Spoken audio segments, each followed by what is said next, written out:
నమస్తే అండి. కూటమి ప్రభుత్వ పనితీరు మీద మీ అభిప్రాయం అంటే? చాలా సమర్థవంతంగా ఉంది, వివాదాలు లేవు, సమస్యలన్నీ పరిష్కారం అవుతూ ఉన్నాయి.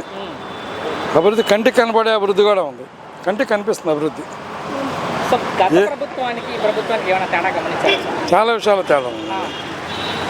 గతంలో ల్యాండ్ ఆర్డర్ సరిగ్గా లేదు, గత గవర్నమెంట్ ల్యాండ్ ఆర్డర్ లేదు, అనవసరంగా భయపడే పరిస్థితి వచ్చింది. ఎవరైనా గట్టిగా మాట్లాడదామంటే భయపడే పరిస్థితి, అది అట్లా ఉండకూడదు, స్వేచ్ఛ ఉండాలి. ఓకే, అంబటి రాంబాబు గారు ఫాలో అవుతున్నారా మీరు? మన ముఖ్యమంత్రి ఫాలో అవుతున్నాండి. చాలా అసహ్యంగా ఉందండి.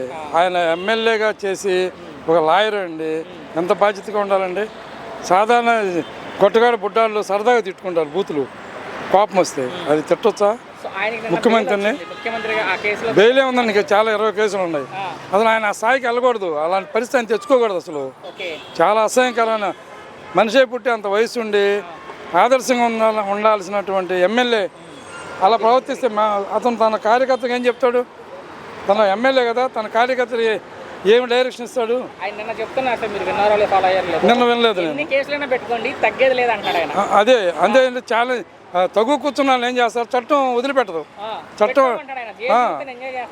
ఎవరేం చేయరు, చట్టమే చేస్తారు. ఏం చేయాలని చట్టం చేస్తారు, తప్పులేదు.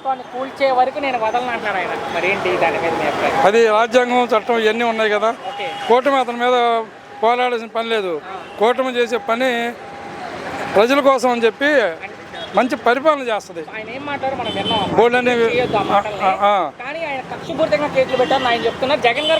అసలు అతని గురించి పట్టించుకోవాల్సిన అవసరం లేదు.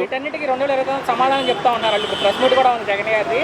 ఆయన చెప్పేది ప్రతిసారి కూడా జగన్ 2.0 చాలా భయంకరంగా ఉంటుందని చెప్తారు జగన్ గారు.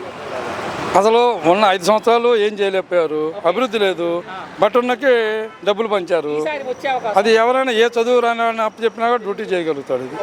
అది నా ప్రశ్న. 29లో జగన్ మరలా గెలిచే అవకాశం ఉందా అంటే? ఎందుకు వీళ్ళని పరిపాలిస్తున్నారుగా, గెలిచినప్పుడు చూసుకోవచ్చు. ఏముంది? ముఖ్యమంత్రి గారి గురించి ఏం చెప్తారు చంద్రబాబు? ముఖ్యమంత్రి గారు ఆయన చాలా శాంత స్వభావుడు.